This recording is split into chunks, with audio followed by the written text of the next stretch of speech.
प्रिय भाई बहनों, आज हम आपको बाबा साहब अम्बेडकर का आगरा के ऐतिहासिक भाषण के कुछ महत्वपूर्ण जानकारियां देंगे।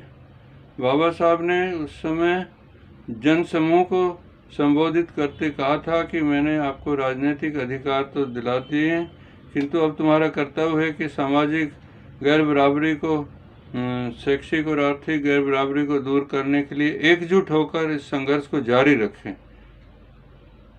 और उन्हें इस उद्देश्य की पूर्ति के लिए कुर्बानियों के लिए तैयार रहना चाहिए और जहां तक हो सके खून भी बहाने के लिए तैयार रहना चाहिए।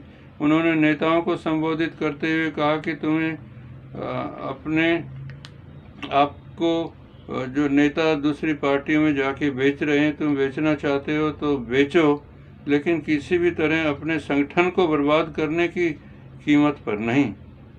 मुझे दूसरों से कोई खतरा नहीं है, लेकिन मैंने अपने लोगों से ही खतरा महसूस कर रहा हूँ।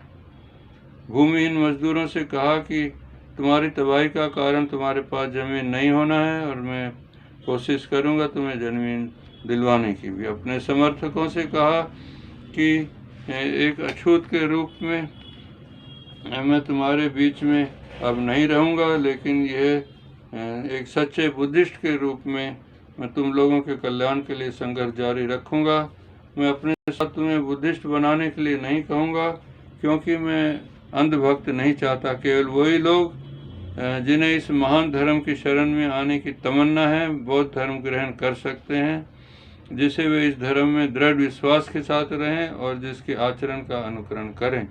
उन्होंने बौद्ध भिक्षुओं को संबोधित करते हुए कहा कि भारत एक महान धर्म है और अपनी अच्छाइयों के कारण वह दुनिया के दूर दूर गली कूचे में पहुंच पाया, और अब बौद्ध भिक्षुओं की विलासिता के कारण ये धर्म अब इतना नहीं फैल रहा है। इस धर्म की पुनर्स्थापना हेतु कड़ी मेहनत करनी होगी, उन्हें दरवाजे दरवाजे पर जाना होगा। मुझे समाज में बहुत कम भिक्षु नज़र दिखाई देते हैं। इस कमी को दूर करने के लिए अच्छे लोगों को इस धर्म के प्रचार के लिए आगे आना चाहिए।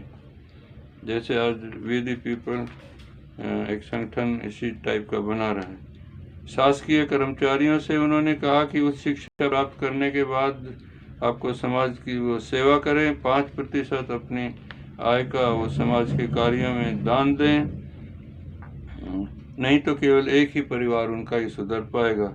छात्रों से उन्होंने कहा कि वो लोगों की सेवा करने के लिए आगे आएं, जिससे अज्ञानता से उत्पन्न शोषण और अन्याय को रोका जा सके।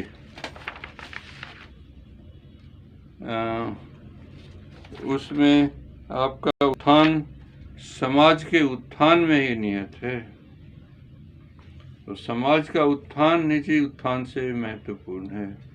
भविष्य की चिंता आज मेरी स्थिति एक बड़े खंभे की तरह है, जो एक बीच में इस सारी जिम्मेदारी को लिए खड़ा है।